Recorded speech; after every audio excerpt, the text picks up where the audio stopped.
Assalamualaikum warahmatullahi wabarakatuh. Salam sejahtera untuk kita semua.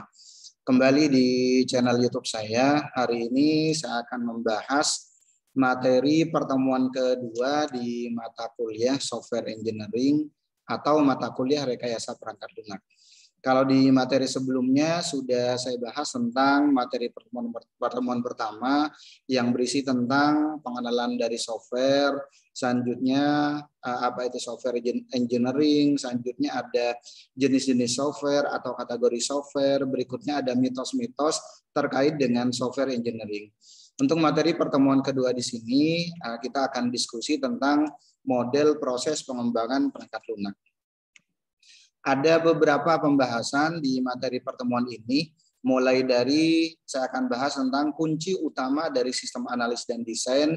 Ini erat kaitannya dengan materi pertemuan pertama kemarin yang salah satunya membahas tentang kegagalan software. Yang kedua, nanti saya akan diskusi tentang sistem development life cycle atau yang biasa disebut dengan SDLC. Di mana SDLC di sini ada 4 tahapan, mulai dari tahap planning, tahap analisis, tahap desain, dan implementasi. Berikutnya saya akan membahas tentang 4 fase atau project fase yang ada di SDLC, mulai dari tahap planning, analisis, dan implementasi secara general atau kalau dijabarkan itu seperti apa, ini yang nantinya akan saya bahas di pembahasan ketiga. Berikutnya saya akan bahas tentang software development methodology. Ada beberapa metode untuk membangun software. Yang nantinya akan dibahas ada 5 metode, mulai dari metode waterfall, selanjutnya metode prototype, selanjutnya yang ketiga ada metode spiral atau model spiral, ada model RAD atau Rapid Application Development, terakhir yang nantinya akan saya bahas adalah metode Scrum. Ini kurang lebih untuk materi pembahasan yang nantinya akan dibahas di materi pertemuan kedua ini. Oke, langsung saja saya akan bahas tentang kunci utama dari sistem analis dan desain. Ini kenapa sistem analis dan desain di sini sangat penting dilakukan sebelum nanti melakukan tahap konstruksi software. Ini terkait dengan kegagalan software. Kalau dilihat dari software-software yang sudah dibuat oleh beberapa developer, ini ada beberapa yang proyek-proyek yang mengalami kegagalan software. Contoh, di Standish Group ini sampai 42% kegagalan softwarenya. Selanjutnya di General Accounting Office ini sampai 50% gitu. Beberapa kegagalan software di sini mulai dari contohnya yang pertama belum selesai atau tahapannya belum selesai sudah di cancel contohnya oleh si konsumen. Selanjutnya meskipun softwarenya sudah jadi cuman sistem tersebut belum pernah digunakan oleh si konsumen meskipun sistemnya sudah selesai. Yang ketiga contohnya permasalahan yang terkait dengan kegagalan software, contohnya sistem yang sudah dikembangkan tidak memberikan benefit yang sesuai dengan yang diharapkan oleh si konsumen itu sendiri. Jadi software yang sudah dibuat oleh developer ternyata tidak memberikan manfaat yang diharapkan oleh si konsumen itu sendiri. Selanjutnya ada lagi yang dikategorikan tidak gagal, cuman ada beberapa miss di sini, mulai dari contohnya pengirimannya telat atau contohnya proyek tersebut harusnya dikerjakan selama 3 bulan, ternyata lebih dari 3 bulan. Selanjutnya over budget, contohnya budget yang disediakan contohnya 300 juta ternyata melebihi dari budget yang sudah ada. Selanjutnya sistem yang ada tidak sesuai dengan fitur yang sudah dijanjikan. Fitur yang sudah dijanjikan oleh developer seperti A, B, C, D, E, dan F sampai N contohnya ternyata setelah dicek ternyata tidak sesuai dengan yang dijanjikan. Contohnya fiturnya cuma sampai D, sedangkan E dan F-nya contohnya belum ada. Oke, ini contohnya beberapa permasalahan yang terkait dengan kegagalan software. Hal inilah yang nantinya akan menjadi kunci utama dari seorang sistem analis. Jadi salah satu keberhasilan dari proyek terutama proyek sistem informasi, salah satunya tergantung dari sistem analis. Jadi secara tidak langsung ada di tangannya si analis sistem itu sendiri. Oke, contoh beberapa perusahaan yang mengalami kegagalan software, contohnya seperti yang ada di bukunya Alan Dennis tahun 2005, ini ada yang dialami oleh Hudson Bay di Kanada. Mereka mengembangkan inventory system contohnya. Mereka mengalami kegagalan software dan mereka mengalami kerugian sampai 33,3 miliar. Ini US dollar ya. Selanjutnya ada juga yang mengembangkan enterprise resource planning, ada yang mengembangkan aplikasi contohnya purchasing system, ada yang mengembangkan aplikasi ERP system, dan ada yang mengembangkan CRM, customer relationship management, sampai perusahaan tersebut rugi kurang lebih 100 miliar contohnya. 100 miliar ini kan nggak tanggung-tanggung gitu kerugian yang diderita oleh si perusahaan itu sendiri. Oke, kalau saya analogikan kenapa ada kegagalan software seperti ini? Salah satunya karena perusahaan tersebut atau software house tersebut kan bekerja sama dalam tim. Bekerja sama dalam tim, contohnya mulai dari analisis sistem, selanjutnya nanti setelah analisis sistem ada yang namanya programmer, selanjutnya nanti setelah programmer selesai nanti akan dites oleh software tester, selanjutnya nanti akan dites lagi contohnya akan dites lagi oleh IT implementation. Ini salah satunya. Berarti kan berurutan nih sebenarnya. Oke, kalau saya analogikan kurang lebih seperti yang ada di depan ini. Contohnya seperti yang ada di depan, gambar yang di atas di sini, 5 gambar yang ada di atas. Contohnya pada waktu contohnya customer ketemu dengan developer, biasanya di developer diwakili oleh project leader atau biasanya diwakili oleh project developer atau yang biasanya diwakili oleh project manager biasanya. Oke, pada waktu mereka bertemu, biasanya si customer di sini sudah menjelaskan kebutuhan dari customer itu sendiri terkait dengan sistem yang akan mereka kembangkan. Customer contohnya sudah menjelaskan bahwa anggaplah sistem yang ingin mereka kembangkan, contohnya seperti ini contohnya. Anggaplah mereka mau buat ayunan seperti ini, cuman anggapan dari si project leader atau anggapan dari manajer proyek, contohnya sistem yang akan dikembangkan, contohnya seperti ini. Berarti kan dari customer ke project leader di sini sudah miss kan ya. Selanjutnya project leader di sini menjelaskan lagi, contohnya ke sistem analis, ke analis desain, contohnya sistem yang akan dikembangkan, contohnya seperti ini. Berarti sudah miss lagi nih. Selanjutnya nanti si programmer contohnya si analis sistem nanti akan menjelaskan lagi ke programmer, ternyata pemahaman dari programmer sistem yang akan mereka kembangkan contohnya seperti ini. Selanjutnya nanti yang terakhir bisnis konsultan. Bisnis konsultan dia contohnya mendescribe atau contohnya membayangkan sistem yang akan dikembangkan contohnya seperti ini. Berarti kan sudah ada miss dari project leader, sistem analis, si programmer, sampai nanti bisnis konsultan. Harapan dari bisnis konsultan contohnya seperti ini. Meskipun jadi ternyata kan kurang sesuai dengan yang diharapkan. Ini contoh karena kita bekerja sama dengan tim, karena di software house tersebut bekerja sama dengan tim dan ada beberapa orang yang nantinya akan terlibat dalam tim, contohnya mulai dari project leader, analis sistem, selanjutnya ada yang namanya programmer, selanjutnya sistem implementation dan yang lain-lainnya. Inilah yang nantinya harus disamakan persepsinya antara konsumen, project leader, analis sistem dan programmer. Selanjutnya tujuannya untuk apa? Agar nanti sistem yang jadi, selanjutnya sistem yang nanti akan mereka kembangkan sesuai dengan yang diinginkan oleh si konsumen itu sendiri. Oke. Inilah pentingnya ada yang namanya sistem development life cycle atau daur hidup sistem. Sistem development life cycle ini dimulai dari tahap planning, selanjutnya ada yang namanya tahap analis, tahap desain, dan yang terakhir ada yang namanya tahap implementasi. Kalau dilihat dari 4 fase project di sini, kalau saya gambarkan, yang pertama tahap planning. Tahap planning di sini berarti kata kuncinya atau keywordnya adalah kenapa sistem itu dikembangkan.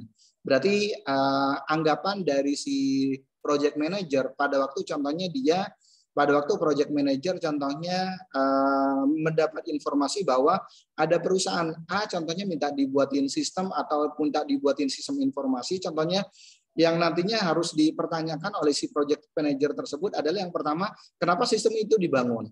Selanjutnya nanti yang harus dipahami oleh si project manager atau project leader, tentunya kan ada request dari si konsumen, ada sistem request, berarti ada permintaan dari konsumen untuk dibuatkan sistem informasi.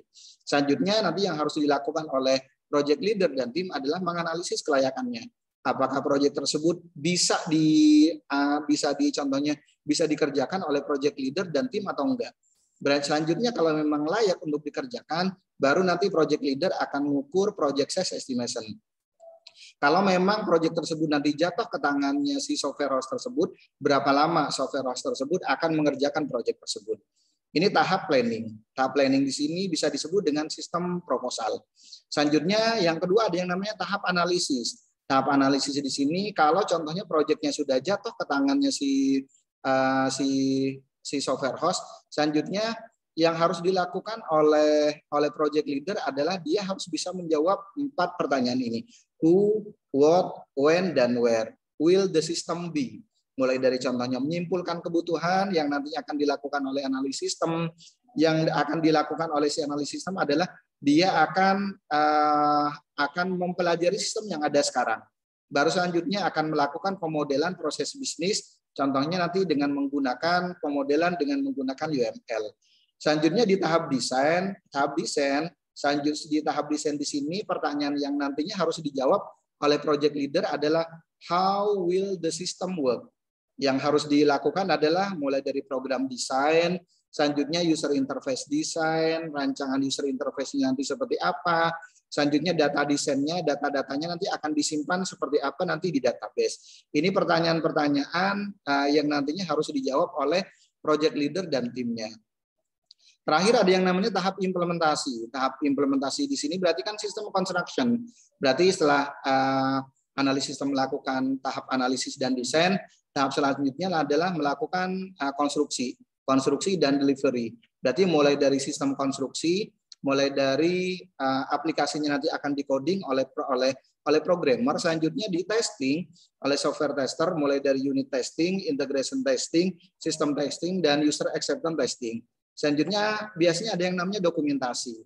Dokumentasi terkait dengan proyek yang dikerjakan tersebut. Tujuannya untuk apa? Kalau nanti proyek tersebut akan dikerjakan lagi, akan di-develop lagi, berarti kan sudah ada catatannya atau sudah ada historinya gitu. Baru selanjutnya nanti ada yang namanya implementasi. Ini kurang lebih 4 fase proyek di tahap SDLC atau System Development Lifecycle. Saya akan bahas satu-satu mulai dari tahap planning. Tahap planning di sini mengidentifikasi nilai bisnis, berarti kan ada sistem request. Ada sistem request atau ada permintaan dari customer untuk dibuatkan sistem informasi. Yang diinginkan oleh konsumen adalah biayanya pasti mereka pengennya pada waktu mereka ingin mengembangkan sistem, yang akan mereka cari adalah biaya yang terendah nantinya dari beberapa developer yang mengajukan proposal. Selanjutnya tentunya yang mereka inginkan adalah meningkatkan keuntungan dari sisi contohnya dari sisi developer dan dari sisi konsumen. Selanjutnya yang akan dilakukan oleh project manager adalah menganalisis kelayakan.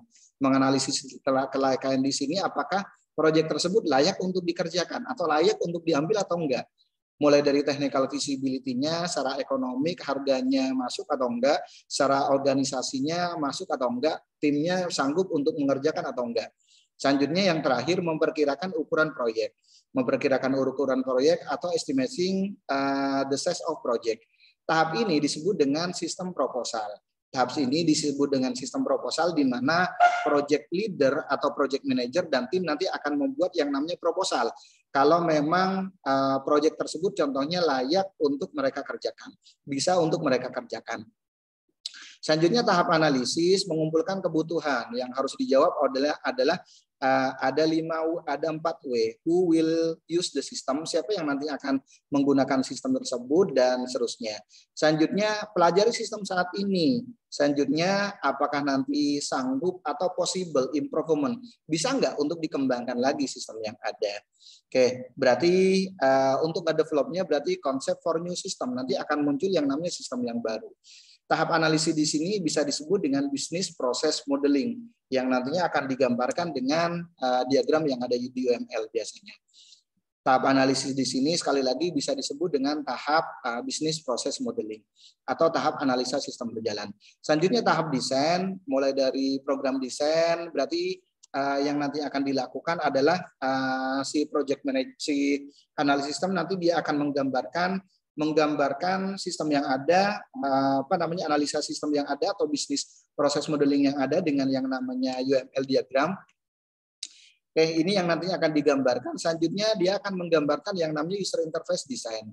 User interface design di sini yang nantinya harus dilakukan, harus difahami oleh si sistem analis.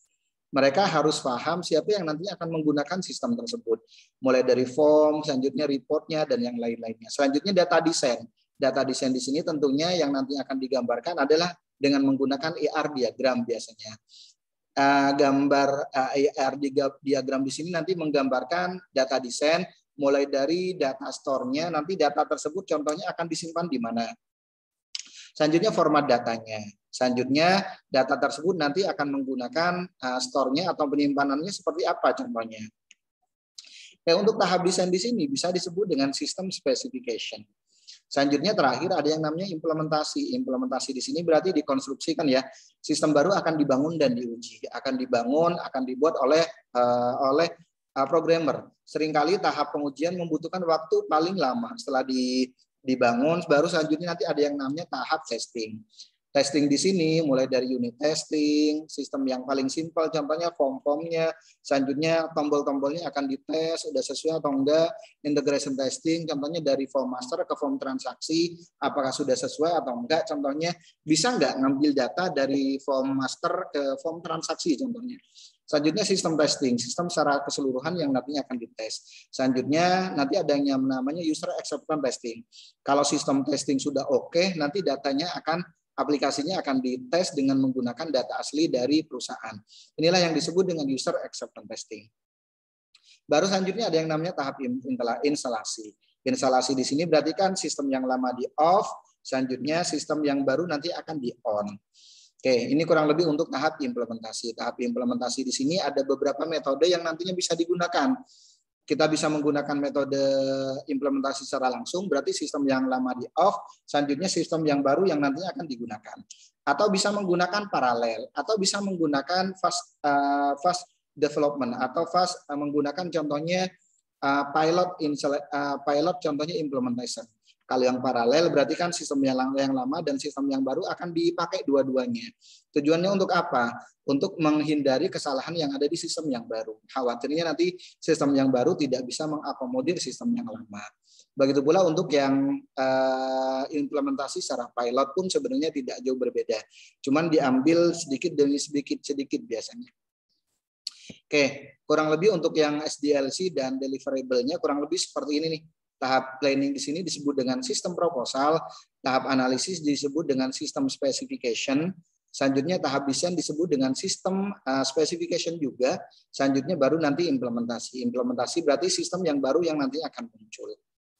Oke, dari 4 tahapan konstruksi software, kalau saya implementasikan ke tahap konstruksi software, sebenarnya ada 10 tahapan di tahap konstruksi software. Kalau saya analogikan ke 4 fase yang ada di SDLC, ada 4 fase mulai dari tahap planning, analisis, dan implementasi. Tahap planning di sini saya cut asumsinya proyeknya sudah jatuh ke tangan kalian dan tim proyek kalian.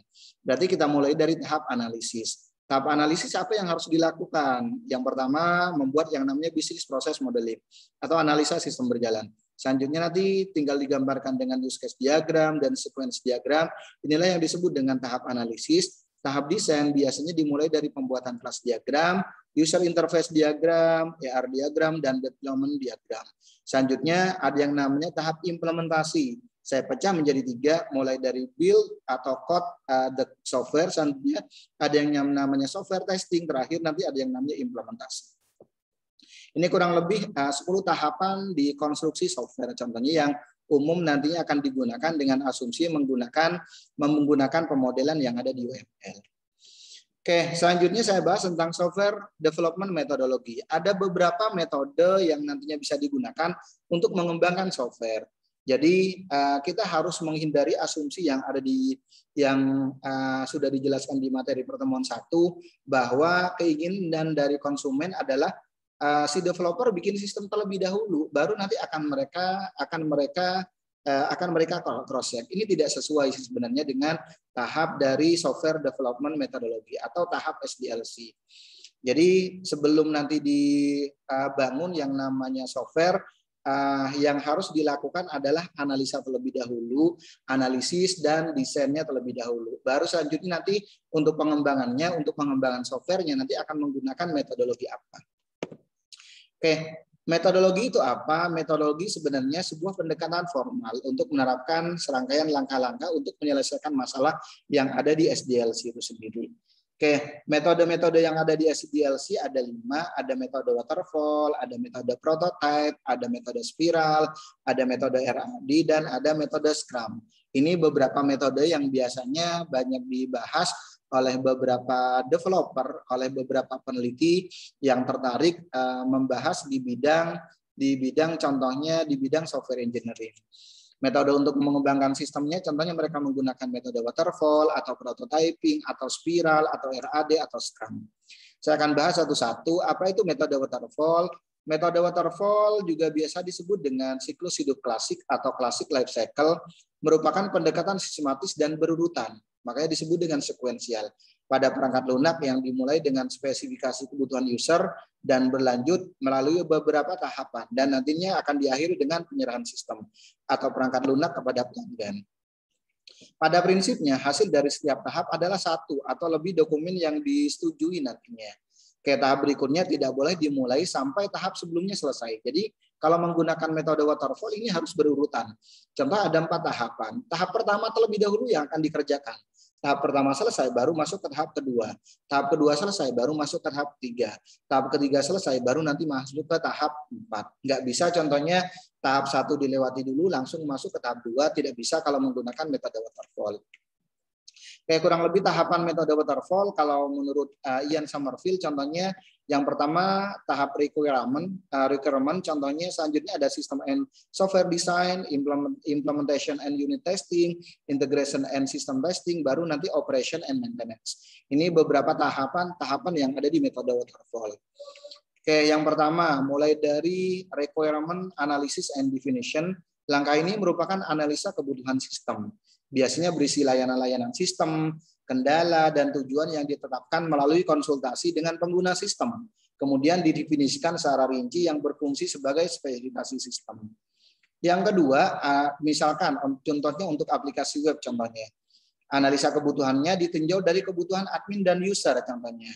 Jelaskan secara singkat kebutuhan apa yang bisa dilakukan oleh admin contohnya dan user.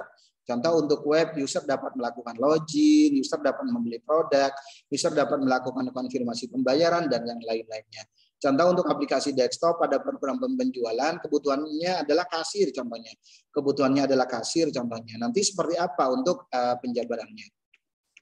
Yang kedua, sistem and software design, tahapan yang ada di waterfall. Program desain mengalokasikan kebutuhan hardware dan software untuk membangun arsitektur sistem secara keseluruhan, mulai dari contoh struktur datanya, arsitektur perangkat lunaknya, interface-nya, rancangan user interface-nya, dan detailnya, algoritma proseduralnya. Proses desain akan menerjemahkan syarat kebutuhan, selanjutnya perancangan perangkat lunak yang dapat diperkirakan sebelum nanti dibuat coding. Contoh, aplikasi web ini dibangun dengan beberapa desain.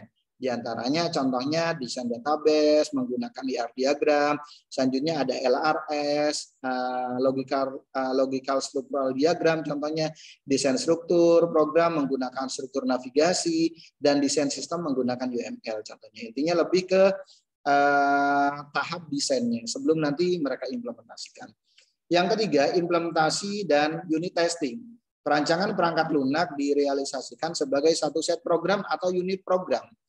Coding merupakan penerjemah desain dalam bahasa yang bisa dikenali oleh komputer yang dilakukan oleh programmer. Jadi di sini sudah mulai programmer sudah mulai bekerja. Kemudian nanti dilanjutkan dengan testing terhadap pengujian unit dengan melibatkan verifikasi setiap unit agar memenuhi syarat spesifikasi. Kalau yang ini di coding, baru selanjutnya nanti akan di testing. Contoh pembuatan kode program menggunakan software di Dreamweaver, contohnya pengolahan database-nya menggunakan MySQL, script-nya contohnya penjelajah web menggunakan JavaScript dan yang lain-lainnya. Selanjutnya masih tahap testing, integration and system testing. Program-program diintegrasikan dan diuji sebagai sistem yang lengkap untuk memastikan bahwa kebutuhan persyaratan perangkat lunak telah dipenuhi setelah pengujian perangkat lunak sistem dikirim ke pelanggan. Jadi setelah melakukan tahap pengujian di sini baru nanti sistem atau softwarenya nanti akan dikirim ke customernya. Biasanya setelah tahap pembuatan code program dilakukan pengujian program untuk menemukan kesalahan-kesalahan program. Pengujian program biasanya menggunakan black box testing atau nanti bisa menggunakan white box testing. Terakhir ada yang namanya operating dan operation and maintenance. Ini untuk tahap waterfall. Operasi dan pemeliharaan adalah siklus hidup terlama biasanya. Sistem ini dipasang dan digunakan oleh user. Perawatan contohnya melibatkan koreksi kesalahan yang tidak ditemukan sebelumnya, peningkatan implementasi sistem, dan meningkatkan layanan sistem saat persyaratan baru contohnya ditemukan. Contoh, setelah sistem dipakai selama 4 tahun, contohnya ternyata ada perubahan contohnya di sistem yang ada. Berarti ini nanti butuh yang namanya di develop lagi contohnya. Contoh pemeliharaan sistem akan terus dilakukan dengan korektif terhadap kesalahan yang mungkin terjadi, adaptif dengan peningkatan layanan sistem dan yang lain-lainnya. Ada beberapa kelebihan dari metode waterfall. Yang pertama, urut dan bertahap biasanya. Selanjutnya, setiap proses memiliki spesifikasi sendiri. Yang ketiga, setiap proses tidak saling tumpang tindih. Tidak saling tumbang tindih. Selanjutnya, metode ini akan lebih baik digunakan jika kebutuhan-kebutuhan sudah diketahui sebelumnya. Cuman ada kekurangannya juga. Oke, proses yang dilakukan cenderung panjang dan lama biasanya. Kesalahan kecil pada satu tahap akan menimbulkan masalah besar. Karena harus balik lagi ke tahap sebelumnya, contohnya. Biaya penggunaan metode yang cenderung mahal.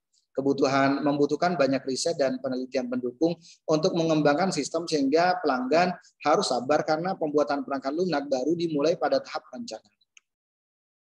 Selanjutnya kenyataannya sulit untuk mengikuti aturan yang sekuensial tadi, yang berurutan. Mulai dari tahap pertama, kedua, ketiga, keempat, sampai tahap kelima. Oke, contoh penggunaan metode waterfall di proses pengembangan sistem di beberapa artikel ilmiah yang ditulis oleh beberapa peneliti yang nantinya bisa kalian lihat contohnya di beberapa artikel yang saya upload contohnya ke Google Drive atau contohnya kalian bisa download contohnya di Google Scholar. Contohnya kalau menggunakan metode waterfall contohnya seperti yang ada di depan ini. Jadi contohnya ada tahapan. Kalau menurut Roger Pressman di sini justru ada 4 tahapan. Mulai dari software requirement dan requirement analysis, selanjutnya desain, code generation dan testing. Kalau menurut Ian Sommerville tadi kan ada 5. Tergantung kalian mau menggunakan yang mana. Sebenarnya yang 5 yang menurut Roger Pressman di sini 5 tahapan yang dilakukan oleh Ian Sommerville diringkas lagi. Contohnya seperti ini. Ini contohnya kalau dilihat dari pembahasan yang dilakukan oleh beberapa penulis di beberapa artikel. Oke, sumbernya dari e-jurnal JITK Nusa Mandiri volume 3 nomor 2 Februari 2018. Oke, yang kedua ada yang namanya model prototipe. Pendefinisian sejumlah sasaran perangkat lunak berdasarkan kebutuhan dan pemahaman secara umum, tetapi tidak bisa mengidentifikasi kebutuhan secara rinci untuk beberapa fungsi dan fitur-fitur. Tujuannya untuk apa? Membantu dalam tahap analisis dan desain contohnya. Tujuan dari model prototipe yaitu untuk memfasilitasi validasi sih sebenarnya. Prototipe dapat digunakan sebagai model proses yang berdiri sendiri. Oke, pembuatan prototipe biasanya digunakan sebagai teknik yang dapat diimplementasikan di dalam konteks setiap model proses perangkat lunak, sehingga membantu stakeholder untuk lebih memahami apa yang akan dikembangkan ketika spesifikasi kebutuhan belum jelas. Oke, tahapan dari model prototipe kurang lebih seperti yang ada di depan ini, mulai dari contohnya communication, quick plan, modeling, construction, baru selanjutnya nanti ada yang namanya deployment, delivery, dan feedback. Ini menurut Roger Pressman contohnya. Ini kurang lebih tahapannya dimulai dengan dilakukan komunikasi antara tim pengembang perangkat lunak. Contohnya yang kedua, tim pengembang bertemu dengan stakeholder untuk mendefinisikan sasaran keseluruhan perangkat lunak. Selanjutnya pembuatan prototipe direncanakan dengan cepat dan pemodelan nanti dilakukan. Yang keempat, prototipe diserahkan kepada stakeholder untuk dievaluasi. Terakhir, iterasi akan terjadi saat prototipe nanti diperbaiki. Kalau memang nanti ada perbaikan. Contoh penggunaan prototipe dalam proses pengembangan sistem di beberapa artikel, contohnya seperti ini nih. identifikasi kebutuhan sistem, tahapannya seperti apa, membuat prototipe, contohnya berikutnya menguji prototipe, memperbaiki prototipe, mengembangkan versi produk contohnya. Ini berdasarkan jurnal Infotech Mesin volume 10 nomor 1 Januari 2019. Jurnal artikel ini yang sudah saya upload di Google Drive yang kemarin sudah saya share ke kalian. Oke, ada lagi contohnya tujuan pengembangan model prototipe membuat antarmuka pengguna yang dapat diterima, membuat sistem yang dapat berfungsi meskipun terbatas. Yang ketiga, dapat digunakan untuk melatih pengguna sebelum sistem yang lengkap nanti dikirim ke pelanggan. Untuk menjelaskan bahwa beberapa teknologi baru akan menyediakan fasilitas yang dibutuhkan. Manfaat model prototipe dikembangkan dan didemonstrasikan pada awal proses pembangunan perangkat lunak. Jadi bisa dibilang prototipe di sini merupakan model awal ya, sehingga dapat bermanfaat untuk menghindari kesalahpahaman, beberapa fasilitas yang hilang mungkin nanti dapat terungkap, fasilitas yang sulit digunakan atau membingungkan dapat diidentifikasi dan disempurnakan. Pengembang perangkat lunak mungkin menemukan persyaratan yang tidak lengkap untuk yang lengkap atau tidak konsisten contohnya. Oke, cuman ada masalah pada model prototipe. Stakeholder hanya melihat tampilan perangkat lunak biasanya. Yang kedua, perubahan yang dibuat selama pengembangan perangkat lunak mungkin akan mengubah struktur arsitektur. Oleh karena itu, mungkin sulit dan mahal untuk memeliharaannya. Selanjutnya, karakteristik sistem yang penting seperti kinerja, keamanan, dan keandalan mungkin akan diabaikan selama pengembangan perangkat lunak. Selama tahap pengembangan, prototipe akan diubah untuk memenuhi kebutuhan pengguna. Kemungkinan perubahan yang dibuat akan tidak terkontrol dan tidak didokumentasikan dengan baik. Ini kekurangan dari model prototipe. Selanjutnya yang ketiga, ada model spiral. Model spiral itu apa? Merupakan suatu model proses perangkat lunak evolusioner yang menggabungkan pendekatan prototyping. Jadi pendekatan prototipe yang tadi dipakai juga di sini yang bersifat iteratif dengan aspek yang terkontrol dan sistematis pada model waterfall. Jadi penggabungan antara model prototipe dan waterfall. Model pengembangan spiral adalah model proses perangkat lunak yang dikendalikan risiko yang digunakan untuk membantu stakeholder untuk secara bersamaan merekayasa sistem yang bernuansa perangkat lunak. Oke, model spiral menggunakan prototipe sebagai mekanisme pengurangi risiko. Selanjutnya model spiral menggunakan pendekatan langkah demi langkah atau waterfall yang sistematis tetapi menggabungkannya ke dalam kerangka iteratif yang lebih realistis mencerminkan dunia nyata. Model spiral adalah pendekatan realistis untuk pengembangan sistem yang berskala besar biasanya. Kayak tahapannya kurang lebih seperti yang ada di depan ini, ada planning, modeling, construction, development, mulai dari communication, planning, modeling, analisis, design, construction, dan deployment. Kita mulai dari yang tengah ini biasanya, startnya kita mulai dari tengah. Kayak proses evolusioner dimulai dari titik tengah ke bagian luar spiral searah jarum jam. Berarti dari kanan ke kiri berarti ya. Oke, kanan selanjutnya ke bawah, risiko perangkat lunak akan dipertimbangkan saat masing-masing gerakan dibuat dan titik pengukuran dicatat setiap langkah-langkah evolusionernya dilewati. Selanjutnya lintasan pertama di sekitar spiral dapat menghasilkan spesifikasi produk. Selanjutnya setiap melewati lintasan menghasilkan penyesuaian pada perencanaan proyek. Biaya dan jadwal disesuaikan berdasarkan umpan balik yang berasal dari pelanggan setelah mengirim produk. Selanjutnya selain itu dilakukan penyesuaian jumlah iterasi yang direncanakan untuk menyelesaikan produk perangkat lunak. Contoh beberapa peneliti yang menggunakan metode spiral dalam proses pengembangan sistem di beberapa artikel, contohnya seperti ini nih. Sistem jurnal yang dibuat di jurnal Paradigma volume 23 nomor 1 Maret 2021. Oke, contohnya tahapannya mulai dari customer communication, selanjutnya planning, selanjutnya risk analysis, berikutnya ada engineering. Engineering di sini nanti tahapan selanjutnya yang terakhir apa? Ada keuntungan model spiral, pendekatan yang dikendalikan risiko menghindari banyak kesulitan.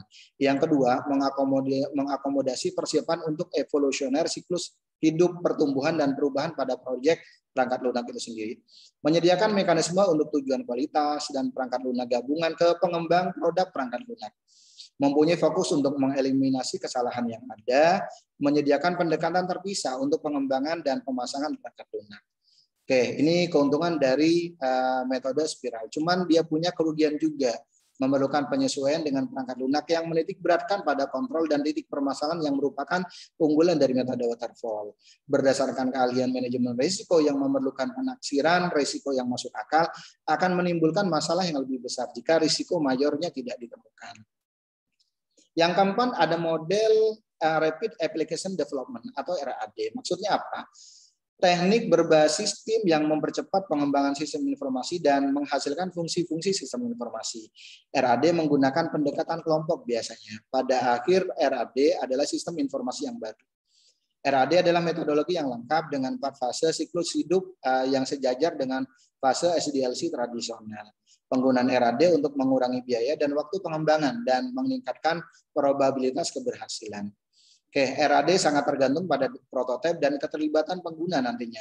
Berdasarkan input pengguna, prototipe nanti dimodifikasi dan proses interaktif berlanjut sampai sistem benar-benar dikembangkan dan pengguna nanti akan puas dengan sistem yang ada. Interaksi berkelanjutan antara fase desain dan konstruksi pengguna nanti. Tim proyek menggunakan case tool untuk membangun prototipe dan membuat aliran dokumentasi yang berkelanjutan. Oke, fase dan aktivitas RAD kurang lebih seperti yang ada di depan ini. Oke, mulai dari contohnya dia akan melakukan komunikasi dengan customer, selanjutnya melakukan yang namanya requirement planning, selanjutnya dia akan melakukan user design.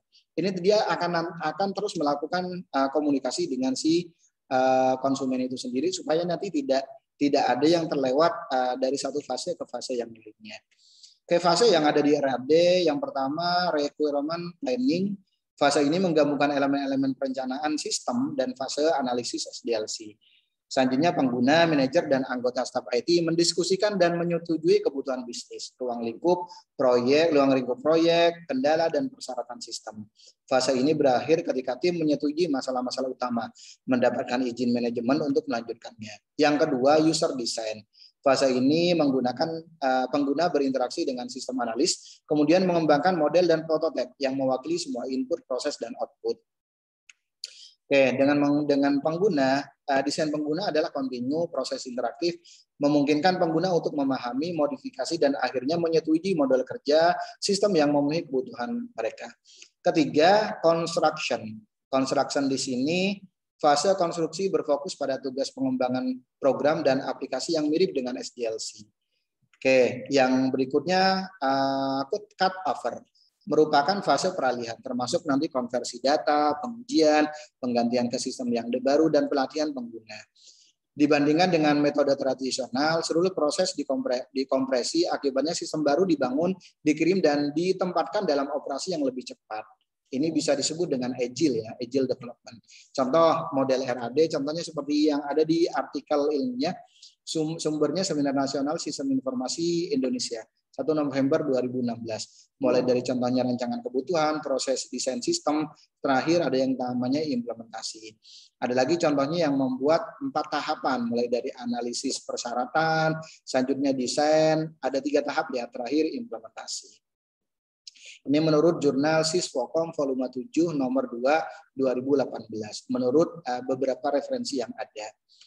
Oke, tujuan dari RAD sebenarnya mengurangi biaya dan waktu, membuat modifikasi yang diperlukan dengan cepat, membatasi biaya perubahan yang biasanya terjadi dalam jadwal pengembangan yang berlarut-larut. Keuntungan dan kerugian RAD, keuntungan utamanya sistem dapat dikembangkan lebih cepat dengan penghematan biaya yang signifikan. Cuman kerugiannya apa? Menekankan mekanisme sistem itu sendiri dan tidak menekankan kebutuhan strategis bisnis perusahaan. Baik untuk jangka pendek biasanya. Selanjutnya memungkinkan lebih sedikit untuk mengembangkan kualitas, konsistensi, dan standar desain. Berikutnya ada yang namanya model Scrum. Scrum adalah sebuah proses yang agile untuk menangani proyek yang kompleks. Scrum biasanya digunakan untuk memandu kegiatan pembangunan dalam suatu proses yang mencakup kerangka kerja, contohnya kebutuhan, analisis, desain, evolusi, dan pengiriman. Scrum di sini menekankan penggunaan seperangkat pola proses perangkat lunak yang telah terbukti efektif untuk proyek dengan jadwal yang ketat, perubahan, kebutuhan, dan kekritisan bisnis. Jadi kita bisa menggunakan model Scrum di sini kalau memang sistem yang nanti akan kita kembangkan butuh cepat contohnya. Tahapannya mulai dari backlog, daftar prioritas kebutuhan, item dapat ditambahkan ke backlog kapan saja contohnya. Selanjutnya ada sprint, unit kerja diperlukan untuk mencapai kebutuhan yang didefinisikan dalam backlog yang harus sesuai dengan time box yang telah didefinisikan sebelumnya. Biasanya developer akan menggunakan metode Scrum di sini kalau memang estimasi proyeknya nggak lama ya. Time box adalah waktu yang telah dialokasikan untuk menyelesaikan beberapa tugas. Tidak diperkenankan adanya perubahan sehingga anggota tim bekerja dalam lingkup jangka pendek yang tetap stabil. Ini contohnya kalau menggunakan Scrum. Selanjutnya Scrum Meeting. Waktunya pendek, biasanya 15 menit tiap pertemuan yang diadakan setiap hari. Pertemuan ini membantu tim untuk mengungkap potensi masalah sedini mungkin. Baru nanti yang terakhir demo. Oke, ini kurang lebih untuk model Scrum menurut Roger Pressman, mulai dari sprint, backlog, selanjutnya backlog item, dan seterusnya nanti. Ini yang 15 menit tadi kita butuh diskusi tiap harinya, baru nanti sistem yang baru akan dikembangkan. Oke, mulai dari contohnya pembahasan awal, Scrum Master, contohnya berikutnya ada yang ke C, contohnya seluruh tim menghadiri pertemuan harian. Selama pertemuan semua anggota tim berbagi informasi. Selanjutnya ini berarti bahwa semua orang dan di tim tahu apa yang sedang terjadi dan jika masalah muncul dapat saling membantu. Semua orang berpartisipasi dalam perencanaan jangka pendek ini.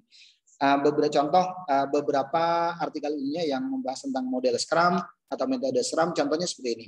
Ada product owner, ada Scrum Master, ada tim Scrum contohnya. Dari sumber referensi yang lain contohnya, yang dibuat contohnya oleh Adi tahun 2015. Oke, kita bisa menggunakan tahap yang tadi menurut Roger Pressman atau menggunakan sumber referensi yang lain yang ada di beberapa buku referensi yang ada.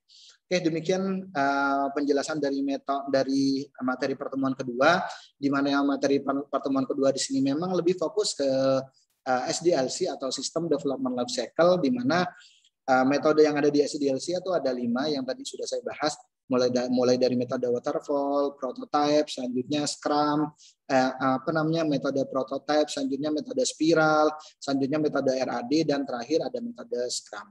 Demikian penjelasan dari materi pertemuan ini. Mohon maaf kalau ada kata-kata yang kurang berkenan. Saya akhiri. Assalamualaikum warahmatullahi wabarakatuh dan salam sehat untuk kita semuanya.